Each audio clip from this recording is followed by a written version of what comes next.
Hello, everyone. Welcome to Agritech Founders Diary. Here we have amazing conversations with agritech entrepreneurs who are doing amazing stuff in the agritech industry. And tonight is not different from what we've been having. We're having an an incredible speaker tonight.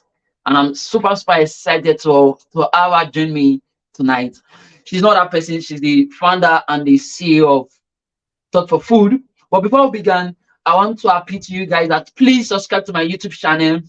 Subscribe to my YouTube channel. We have a lineup of things we want to do, but we need you to subscribe so that we can be able to do more. We can be able to grow. We need to subscribe. Do it to subscribe to the YouTube channel, and don't forget to hit the notification button to get notified whenever we are live. And don't also forget to drop your comments and like this video to get more of it on YouTube. Thank you very much, everyone, for joining us once again this evening. And we are super excited to have Christina joining us from Switzerland. I'm Welcome so to the excited to platform. be here. Yes, We I hope have to. everyone subscribes. Yes. Thank you Oh my for gosh. joining us. Thank Of you very course. much. You know, so Christina, you've been doing an amazing job in the agri-tech industry. A very incredible work. Your work has inspired so many of us in this space, and we are super excited to have you. But one of the things that drew me closer, I tried researching your work, I tried reading more about your work. Everything I saw was more of your conversations around sustainable agriculture, food tech, food industry, So tonight we want you to tell us about yourself. We want to know about your first before we talk about Thought for Food. Tell us about yourself. What inspired you to go into this to start what you're doing? Where did you start from? Where did you grow up from? Your school? Tell us pretty much about yourself. Sure. First of all, I just want to say thank you so much for this opportunity to come onto your show. I think it's amazing what you're doing. There's no better way that I would love to spend my Friday night than like connected with other agri-tech enthusiasts. That's one of the things that motivates me so much in my life and in my work is that I get to connect with people like you all over the world, who are thinking about our food system, thinking about our farmers and how our climate is affected by what we produce and what we eat, and thinking about how we can do all of that better. And so I'm very lucky, and I feel just so energized by this chance to connect with you. So my story, let's see. I grew up on a farm actually in the United States. You can probably tell by my accent. And actually, like many young people, I think, when I got to the age of like going to university, I was like, get me out of farming, get me to the big city, And so I actually studied in both Washington, D.C. and New York City, and loved the experience of being in a large, metropolitan area. But it didn't take me long to get back to like my roots and my values, which were based in farming and food. And, I was lucky. I grew up, my father is a scientist, and he, we would go on these nature walks when I was a kid, and he would kind of like explain about all of the amazing biodiversity that surrounded us, not just like the farming systems, but, how they were linked into our natural systems, right? And he would talk about the fungus, that was growing. We would talk about the pollinators and the soil. And I was just like obsessed with learning about all of this as a child. And then he started telling me about some of the work that he was doing, which was like around, using the power of nature to create things like biomaterials or, genetically modified crops. And so again, I just got very excited about this stuff as a kid. And then when I went to the city and was looking at like a career in kind of public policy and political science, I realized like the place that I was passionate about and where I could make a huge difference was actually thinking about our food system and farming, and how I could bring more innovation into this space and get more people excited in the way I was as a kid about the possibilities of agriculture beyond this narrative that often we're painted that it's, a sector that's filled with like older generations, poor economic prospects, low technology adoption. I was thinking to myself, actually, no, that's not the version that we need to be telling the world. We need to show all of the possibilities and how food and agriculture is linked to nature and it's linked to innovation. And so I designed my career really around that. another big part of my personality is like, I'm very like open and I love creative spaces. So I was also thinking about like, how I could connect my other passions for like music and creativity into this space. And actually all of this, interestingly, has come together in Thought for Food and this organization that I created while working in a big multinational corporation. After I finished school, I, went and said, like, yeah, like, where can I have the most power and influence in the world? Let's join a company and learn what they're up to. While I was there, I like kind of felt two feelings. One was frustration. That I was like seeing, all of this possibility and potential, but I was seeing the conversations kind of being dull and not as innovative as I had hoped. And I also felt, in addition to that frustration, I felt a lot of passion for everything that I just said, like inspiring new minds, new methods into the space. So I combined that. And like I said, everything came together in Thought for Food. We've created this organization that's galvanizing innovators and entrepreneurs to apply their best ideas into the food and agriculture space. And we're like igniting them with new visions, a new narrative about what agriculture is about. Music is part of our, vibe, our concept. We're showing that this is a place filled with innovation, creativity, energy, and fun. And with that, we've been able to get 30,000 people from around the world to join into the Thought for Food programs. They're not just building technology innovations, they're building innovations that can make a big impact on our problems. And they're thinking in systems, and they're thinking about how they can do things collaboratively and by leveraging their next gen superpowers. So I don't know, that was a long answer, but that's kind of like how this all came together. And here we are today. Thank you very much for the incredible work you are doing. What you do so much resonates to me, in that like today I did a post and I said Agritech startups needs to belong to support systems such as Thought for Food. They need ecosystems such as Yeah. Thought for Food, and that's what you've been able to do, because the industry keep evolving, so they need to plug into something like Thought for Food.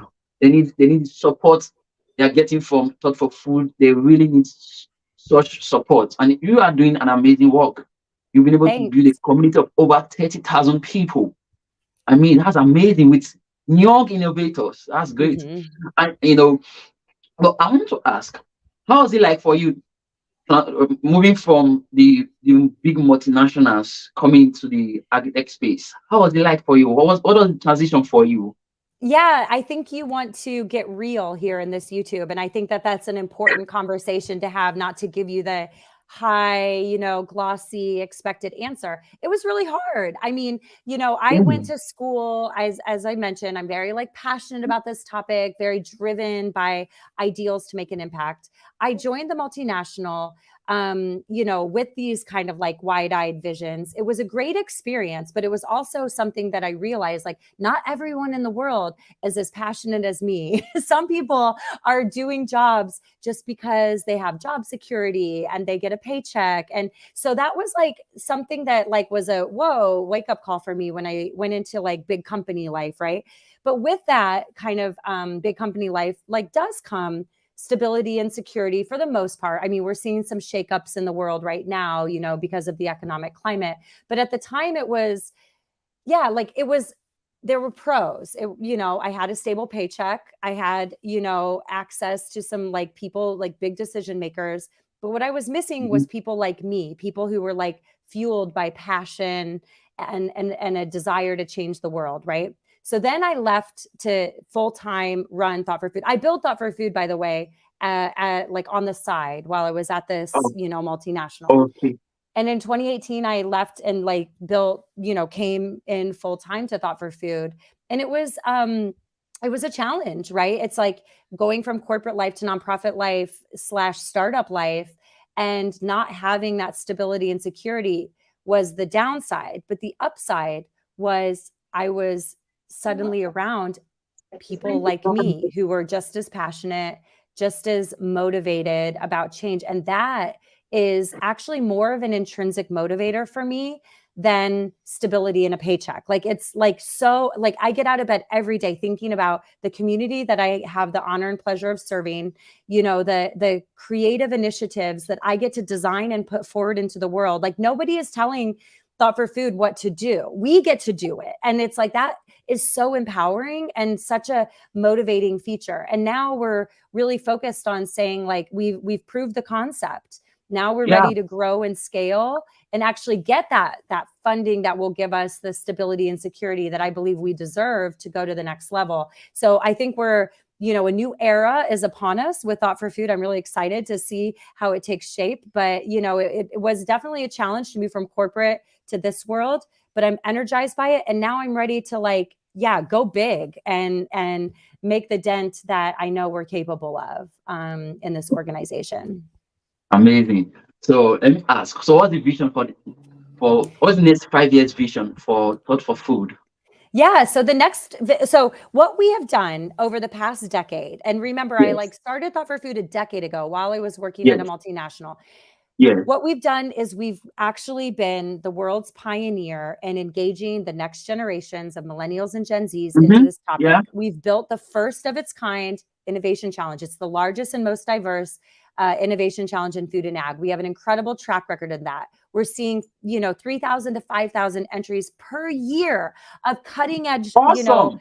entrepreneurial innovations coming in, and we're accelerating those. So by accelerating, I mean, we're providing programs that help those startups to position themselves for funding and Yeah. investment, right? And so we have Yes. actually helped to launch 100 startups in markets all over the world. Those startups have raised hundreds of millions of dollars, and they're actually making a real difference around, showing ag tech potential.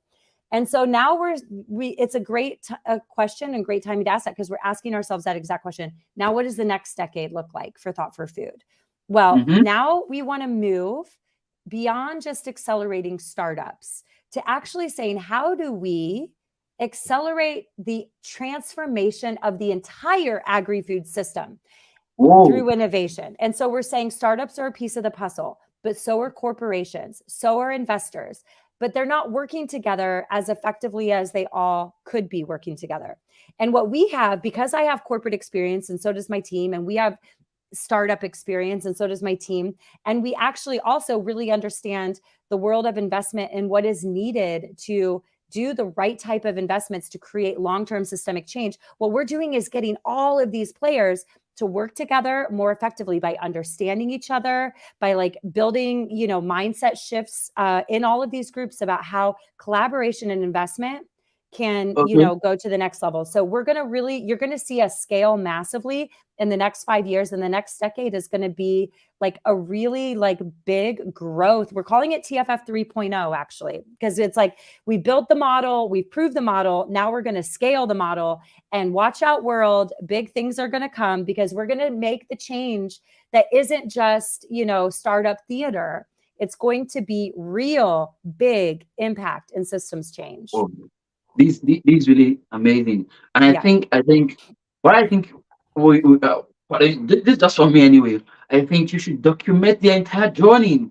A lot of people wants to do what you are doing, Yeah. but you've not been able to do it, and Well, you've done it effortlessly. And there could be challenges which I'm going to ask you. You should share some of the challenges you've encountered. But I think you've done an amazing job in the industry.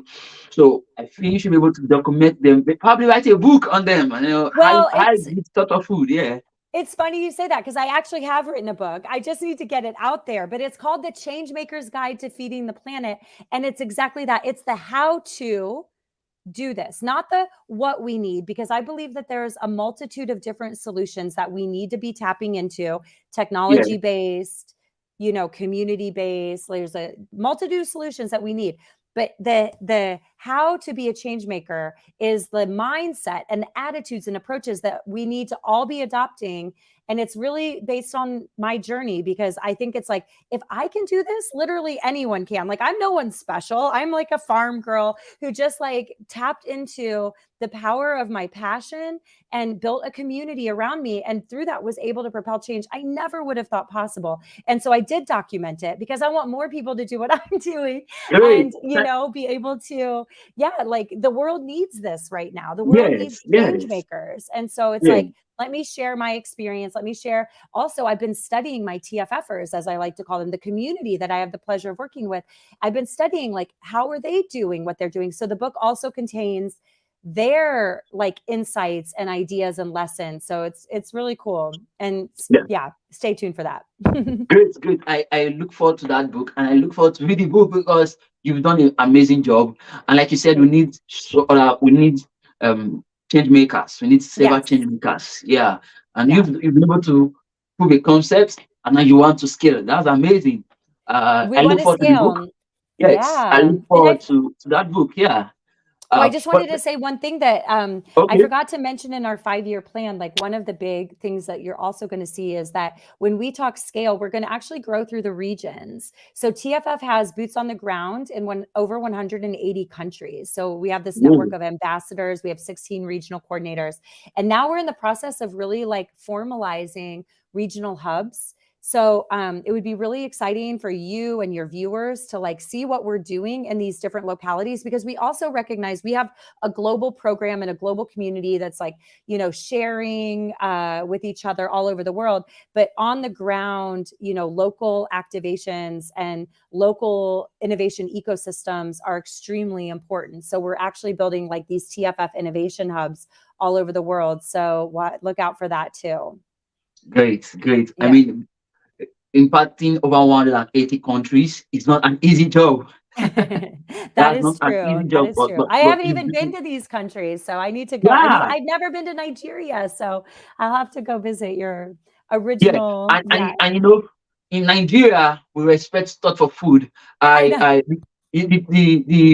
the what's it called now? The regional coordinators and some Yeah, of the ambassadors, past and present yeah. ambassadors, they're my friends, and we've talked so much about you and the work you've done. I It's think amazing. about Kurel, yeah, is the current regional coordinator. He's my very good friend. Oh Uh, my God, he's amazing. And did he yes, tell you about about the Kurel, yeah. Jollof face-off? Did he So tell you so about the Jollof face-off that we did between Nigeria and Ghana? We did like a Jollof competition. It yeah. was amazing. Yes, Yeah, I saw that. Yeah, fantastic work you have done. Be able to impact this region over 180 countries is not an easy job. We no, really look forward to what's going to be the next phase of Thought for Food, and we are expecting the book. yes, And I really encourage every change makers to really look forward to your book. You've yeah. done it, and I believe they were able to also do it. But you said something. You talked about tap into the power of your passion. Can you touch that a bit? How can we tap? How can people, or how can my audience generally tap into the power of the passion? Or how are you able to tap into the power of your passion?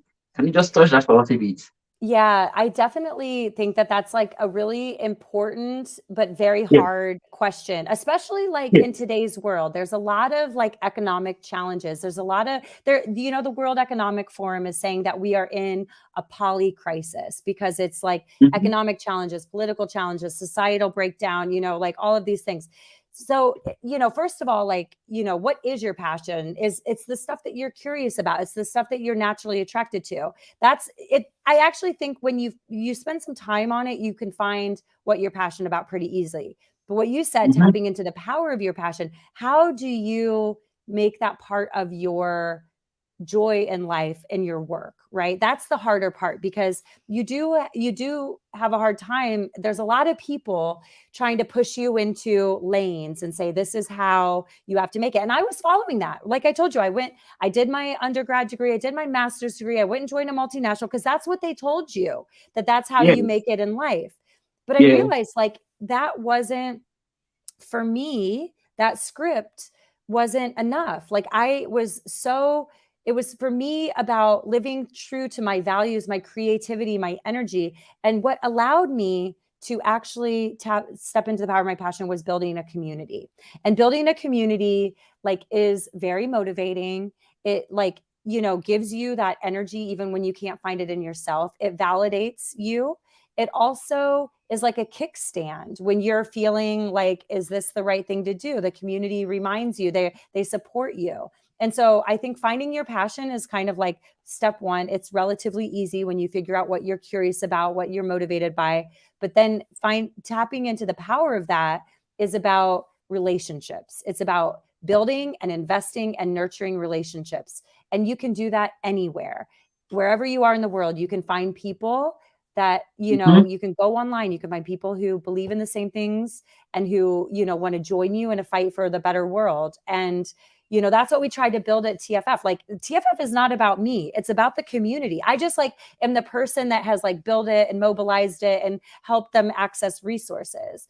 But, the power of community, I think is the thing that we all need to focus on in today's world and for the future. And communities are just so invigorating, and they actually teach you more about yourself than any like self-reflection you can do. I've learned more about myself as a person, as a leader, by serving the Thought for Food community, if that makes sense. And, Yes. It doesn't just have to be a community of peers. It can be communities of farmers. It can be communities of next generations, like just the power of community is extremely powerful. So the power is powerful, but you know what I mean? So it's, Yeah. yeah, Great. that's how you Great. find your passion. So what are the challenges you encounter while building Thought for Food? Can you share What some are, sort of challenges and how you oh overcome yeah. the challenges? Yeah. I think there's several challenges. One is that we are a pioneering organization. And so whenever you're a pioneer, you're kind of like ahead of the curve. And so sometimes, like things that we were talking about were 3 to 5 years before everyone else was talking about it. And so that can feel a little strange and awkward. You might start to think, and I've definitely started to think like, am I wrong? Like, why isn't the world getting this? But then like things catch up. And now the older I get, the more confident I am. And I'm like, yeah, but it's because we're a pioneer and we should own that. That's kind of an exciting place. But that's been Yeah. challenging, especially as we were building the organization. Like there were a lot of people who just didn't get it, and I thought the problem was me. And I realized it's just, people need to catch up. Like not everyone is as open, experimental, and entrepreneurial as we are in TFF. Mhm. I mean, another challenge is definitely, there's a lot of inertia baked into the system. So, bringing change, bringing optimism, bringing energy into a world that actually isn't set up to reward that is a challenge, right? And I mean, I can also be very specific and just say it's like, the challenges are always like getting funding, right? And making the case. Yes. Like we work with startups in countries that investors aren't normally looking at. And so there's a bias in the minds of many people. Like, why would well, it's not that they understand that there's a need to invest in startups and emerging markets, but it's too Mhm. risky in many people's minds. And so there's a Sure. lot of challenges we have in like educating people about this.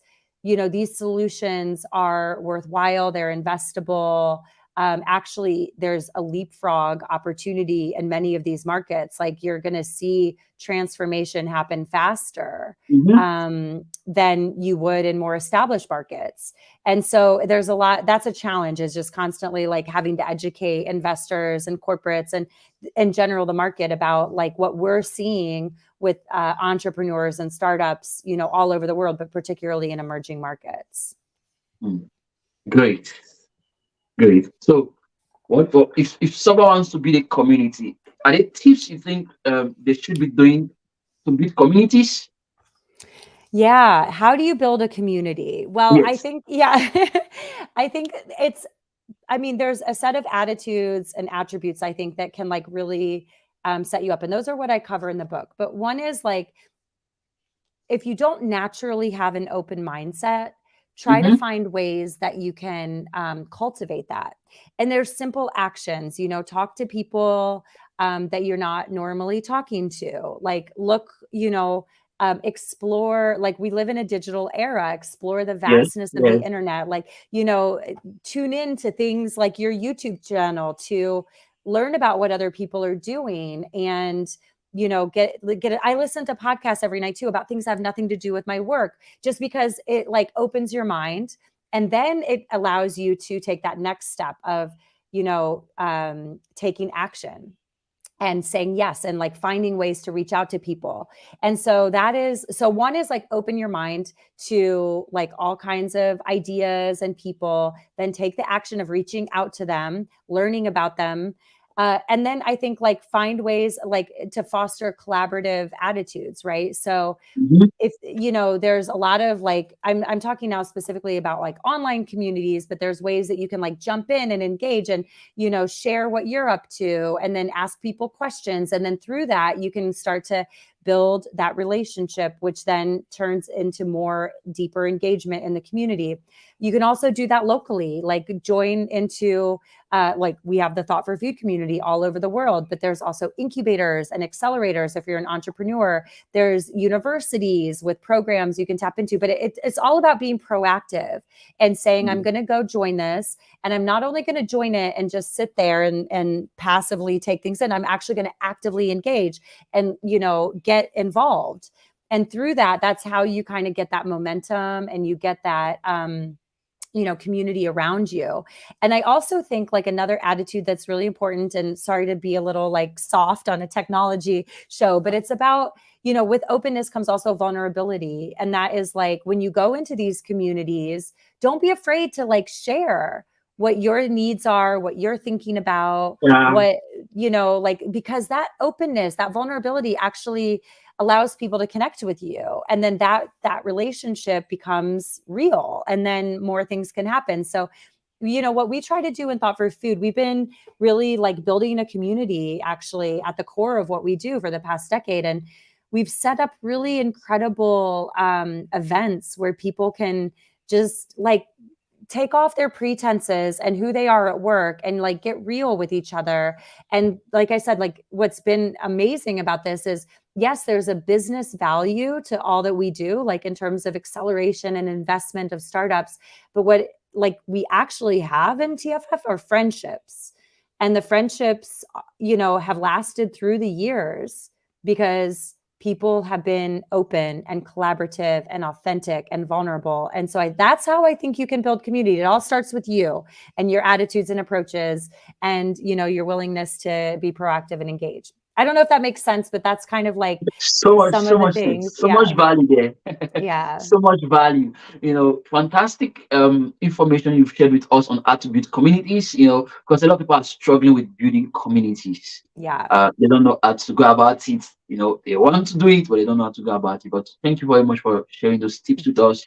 But I want to ask you, what drives you? What's your drive? What drives me is like, Yes. yeah, I mean, I think it is like, having the chance to serve a community through that it's a very like humbling and enriching experience.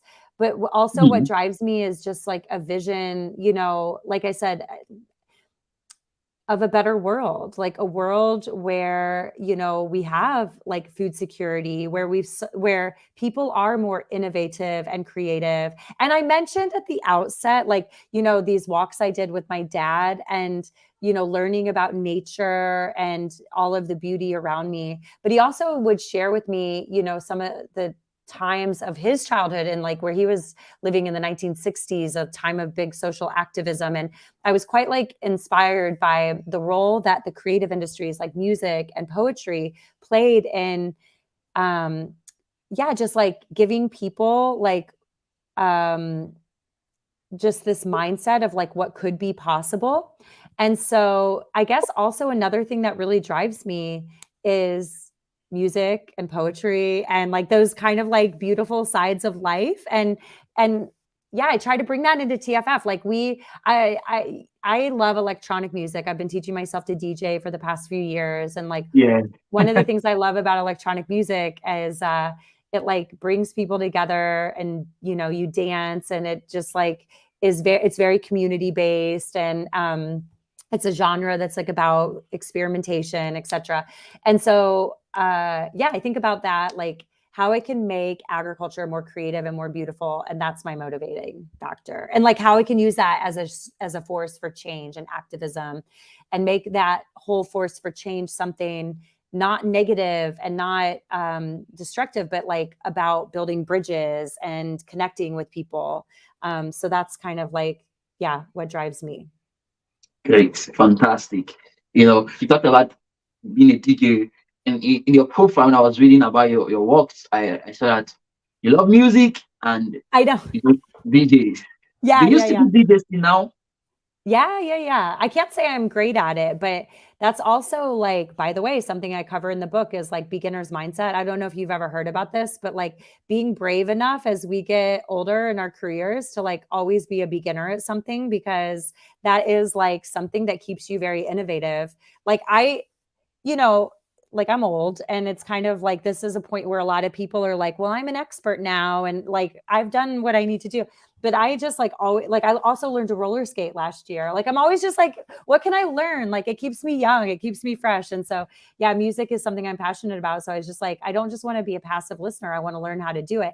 By the way, talking about building communities, I've like also inserted myself into the DJ community. So I like, I'm now friends with all these like famous DJs and Oh, music producers. And that's all just because like I know nothing about it. I'm no expert, but I just like have a passion for it.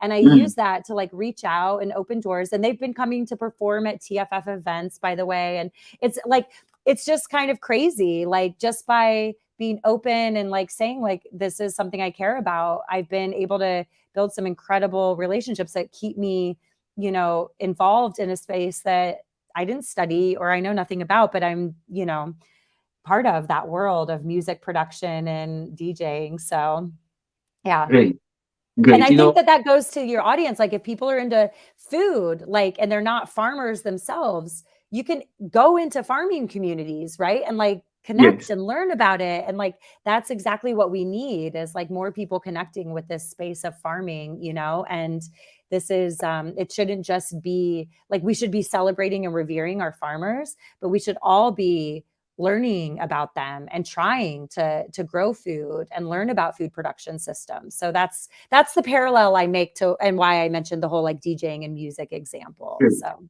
yeah. You know, one thing I love to about some of your TFF programs like Generation Feast, when I saw the some of the demos videos, short clips videos on social media, it looked very electrifying, and I feel like, man, I want to be in this room.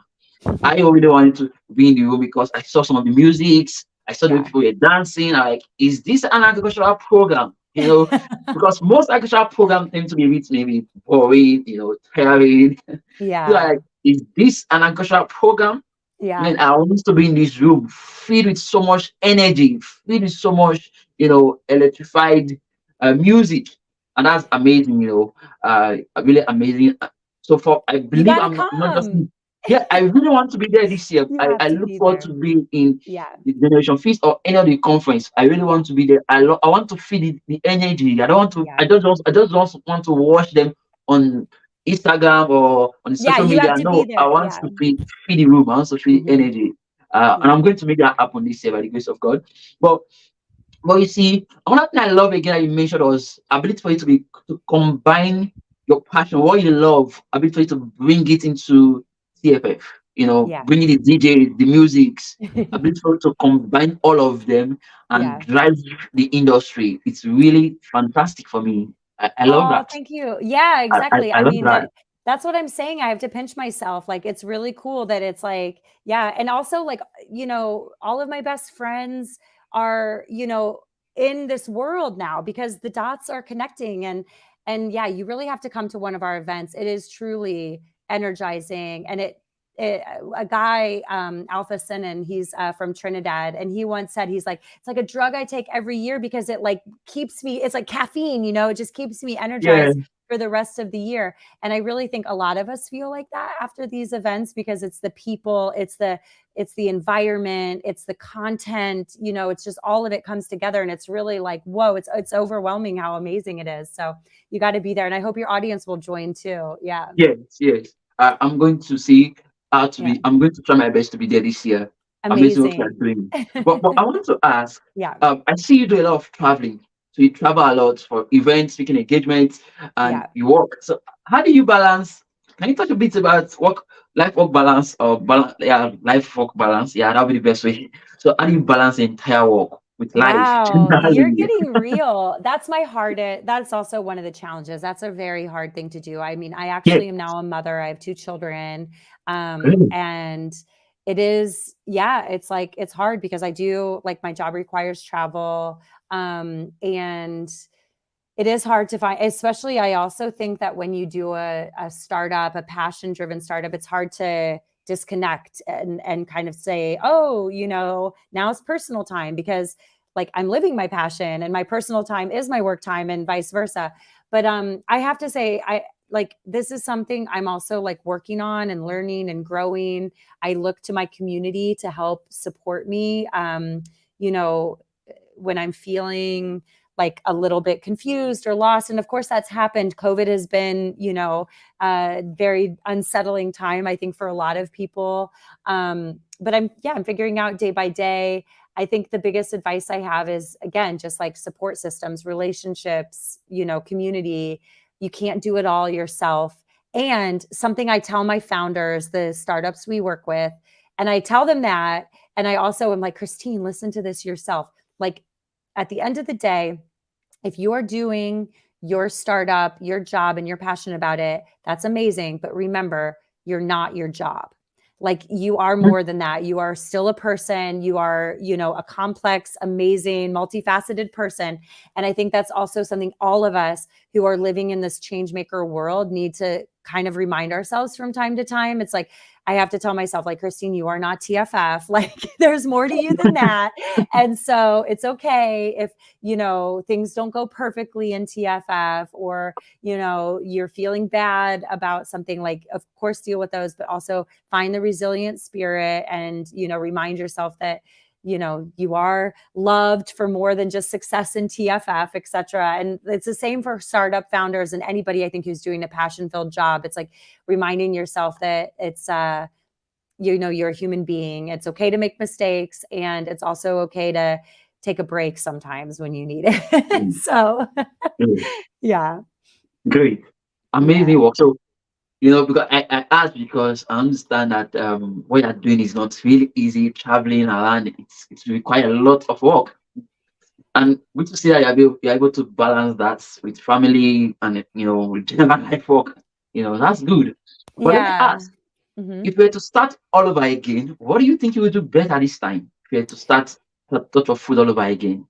That's a great question, but I think the thing that I would do is trust myself more. I was like, I told you, like, just kind of handed a script from life that told me, like, this is how you follow a life plan. This is how you achieve success. You go to school, you get this degree, you get a job, follow this like path. Hmm? And I was like, yeah, just kind of insecure about following what my heart was telling me, was like the right thing to do. And so in this new decade ahead, I told you the next decade of TFF, the power decade, that's the rule to myself. Like, trust myself more, trust, what we've built, trust this is going to happen instead of thinking of every problem, So yeah, that's what I wish I had known was kind of that,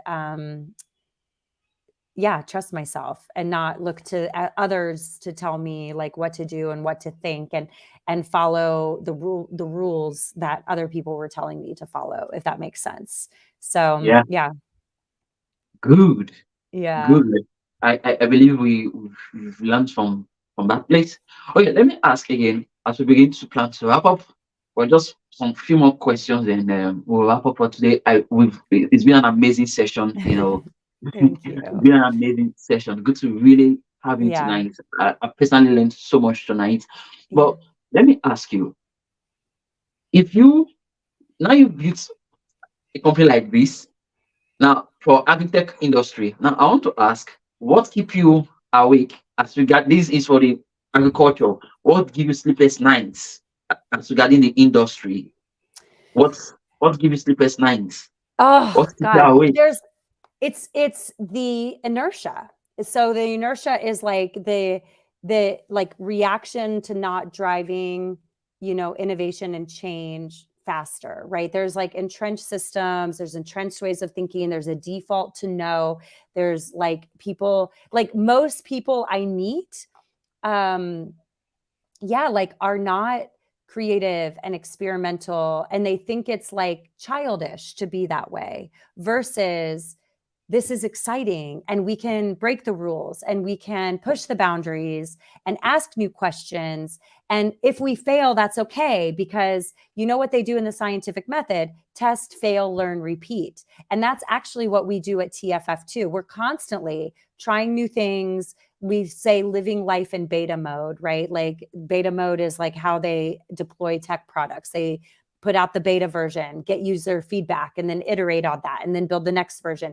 We need to be doing that in agriculture and not waiting for everything to be perfect. And so Mm-hmm. technology, we have so much technology in our hands right now. And how can we be, like working with that, integrating that, building solutions that, are bigger than like what one piece of the puzzle is, like by collaborating more. And then also, I'm not saying like to do like move fast and break things, because I think we learned from Silicon Valley that's not the way to do this. But we can move fast while also thinking systemically, while also doing the right thing, and be guided by, like not just business as usual, business cases, business plans, that because that's what we've been taught, but by saying like, this is the right thing to do. Let's try open sourcing this code and building a new business model around that, because guess what? That worked in software, that worked in the music industry, that all of this stuff. It's like, what are we looking? Can we look to other sectors and take their playbooks and try it here? So that's what keeps me up at night, because we have, climate change. We have people Yeah. who are hungry. We have Yes. pollution, all of this stuff. I believe we have the will to solve, and we can do this by being more innovative and more creative. We have the technologies in our hands. We have the people who are like smart and motivated to do this. We need to give them the resources and the space. And that's one of the messages I always give to the corporations and the investors who have the power. Invest in these startups, in these next generation startups, in these new markets. There's so much opportunity to solve these things instead of just business as usual and perpetuating the status quo. That's our mantra at TFF: uproot the status quo. And, that means asking new questions. That means trying new things, deploying new technologies, breaking the mold of how innovation and investment happens. Great. Amazing. So let me ask, Yeah. what have been one of your proudest moments so far in building this company? What have been your most proudest moments so far?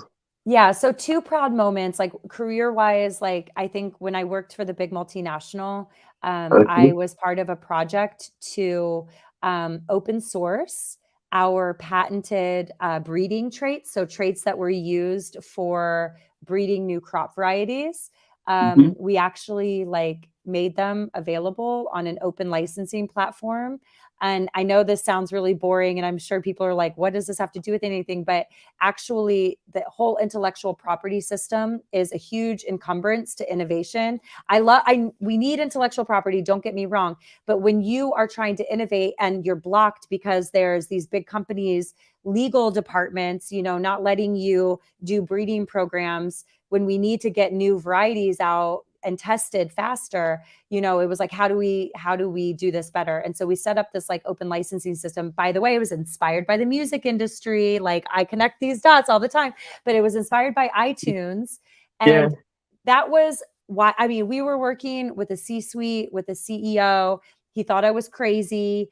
People were like, who's this whack job telling us to get rid of our, golden nuggets, our IP? In the end, it yielded so much positive impact for our company, so many licensing deals for the company that never would have happened.